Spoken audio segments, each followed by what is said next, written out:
E a gente continua falando sobre os casos de coronavírus no mundo. O principal assessor de Boris Johnson fura a quarentena e dispara uma crise política no governo britânico. Quem fala sobre isso com a gente agora, diretamente de Londres, é o nosso correspondente Ulisses Neto. Bom dia para você, Ulisses. Quer dizer que quem deveria dar exemplo, não deu, né? Foi o caso, Kalina. Aqui em Londres, 12h46. Semana de primavera começa com um feriado nacional, tempo muito bonito, mas aqui nessa época do ano tem a questão do pólen elevado, né? A febre do feno, hay fever, como eles dizem por aqui, e os alérgicos como eu sofrem bastante nesse período, apesar do sol forte, céu azul e termômetros marcando 20 graus em Westminster. Pode parecer pouco para quem está habituado a tanta falta de decoro e inadequação ao serviço público que viraram praxe no governo do Brasil, né? Mas o governo britânico também está enfrentando uma crise interna séria neste momento por conta do comportamento de seus integrantes. O principal assessor do primeiro-ministro Boris Johnson, uma das figuras mais controversas da política no Reino Unido, é a bola da vez. Dominic Cummings, que foi flagrado furando a quarentena no final de março, e o caso veio a público nos últimos dias. O estrategista do gabinete conservador não respeitou as ordens do próprio governo de ficar em casa e viajou com a esposa e filhos para a residência de campo da família dele no interior da Inglaterra. O caso revelado pelos jornais The Guardian e Daily Mirror desencadeou uma série de críticas e pedidos pela demissão de Cummings.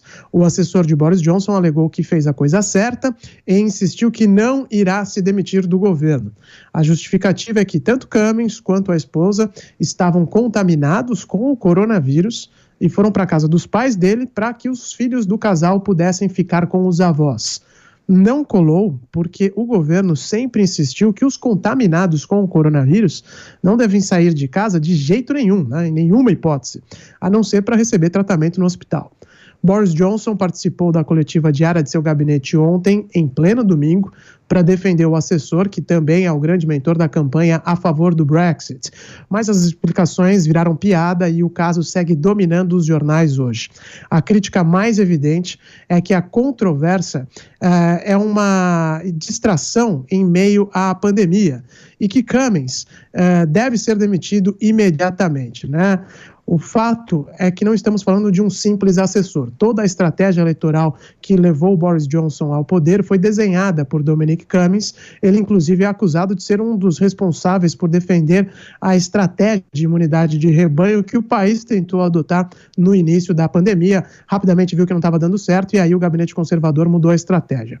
Outros dois integrantes de governo, uma na Escócia e outro aqui no Reino Unido, já foram demitidos ao serem flagrados furando as regras de quarentena. No Reino Unido costuma ser muito baixa a tolerância para os chamados padrões duplos, quando o povo recebe uma instrução e a elite faz outra coisa. Por isso o tamanho dessa controvérsia no momento. Cummings é uma figura de peso imensurável para o governo Johnson, mas a pressão pela queda dele parece equivalente neste momento e ainda não dá para saber se o principal conselheiro, né, do primeiro-ministro conservador vai conseguir se manter dentro do número 10 de Downing Street. Kalina.